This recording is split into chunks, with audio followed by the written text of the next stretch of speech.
గారు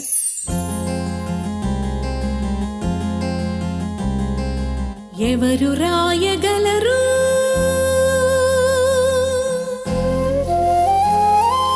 అమ్మ అను మాట కన్న కమ్మని కావ్యం